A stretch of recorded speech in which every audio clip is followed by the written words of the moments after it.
और जो भी इंफ्रास्ट्रक्चर के प्रोजेक्ट एडीबी के तहत आने हैं, योजनाओं के तहत आने हैं, वो प्रक्रिया भी अभी चल रही है, जिसमें हम जो आप हमारे ध्यान में जो चीज़ें लाएंगे और आपके आपके भी है, जो भी आदमी का भी है, सभी हिमाचल प्रदेश में हमारा इंडस्ट्री के तौर पर टूरिज्म सेक्टर को बिल्डअप करने का विचार है।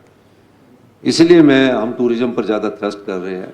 लेकिन कोई भी चीज़ विकसित होने से पहले अगर उसका इंफ्रास्ट्रक्चर नहीं होगा, तो मेरा इस पिछले वर्ष की जो बजट में था, एक सोच टूरिज्म के प्रति डालनी थी, जिसका परिणाम है कि युवा विधायक हमारे बड़े अच्छे बात इसमें पूछ रहे हैं।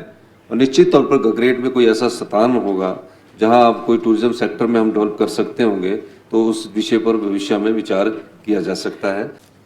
हमारा टूरिज्म के प्रति है इंफ्रास्ट्रक्चर्स पर, क्योंकि कोई भी सेक्टर तब तक विकसित नहीं हो सकता जब तक उसका इंफ्रास्ट्रक्चर्स को विकसित ना किया जाए। तो टूरिज्म सेक्टर को विकसित करने के लिए जो हमने पिछले बजट में कहा था, तो हमारा मेन थ्रस्ट था इंफ्रास्ट्रक्चर को विकसित करने का। और मुझे ये बताते हुए खुशी हो रही है कि हिमाचल के इस वर्ष हमने सभी जिला हेडक्वार्टर्स हेलीपोर्ट से जोड़ने हैं।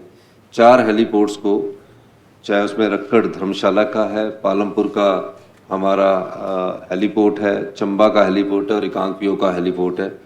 सभी चारों हेलीपोर्ट्स के लिए 13-13 करोड़ रुपये स्वीकृत कर दिए गए हैं। इंफ्रास्ट्रक्चर के रूप में हमारे कई जो योजनाएं हैं, जिसमें हाई एंड टूरिस्ट कैसे लाना है और किस प्रकार हमने आगे बढ़ना है, तो 3 प्रोजेक्ट्स के हमारे हाई एंड टूरिस्ट के प्रोजेक्ट हमारे शुरू होने वाले हैं।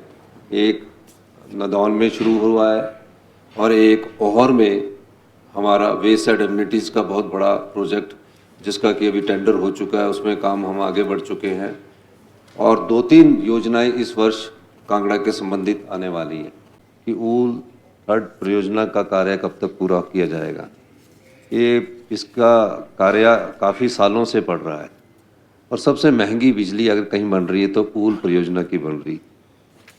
पिछले जब परियोजना को हम शुरुआत करने की बात हुई तो पेनस्टॉक इसका खराब हो गया, टूट गया, ब्रेक डाउन हो गया। उसके बाद हमारी सरकार ने एक निश्चित अवधि समय तय की। उस निश्चित अवधि समय में हमने कहा कि 1 साल के भीतर इसको बनना चाहिए।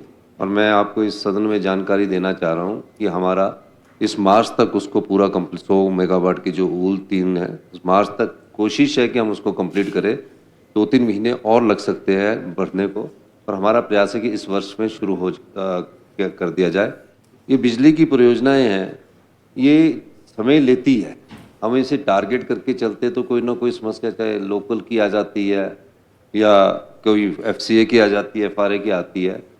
तो हम भविष्य में इस प्रकार की योजना ला रहे हैं कि सभी क्लियरेंसेस हो जाए, ताकि हमारी जो बड़ी बिजली परियोजनाएं हैं, जैसे आत्मनिर्भर हिमाचल बनना है, उनको समयबद्ध तरीके से आगे किया जाए। हमारा ये प्रयास है और इस बारे में हम कोशिश भी कर रहे हैं।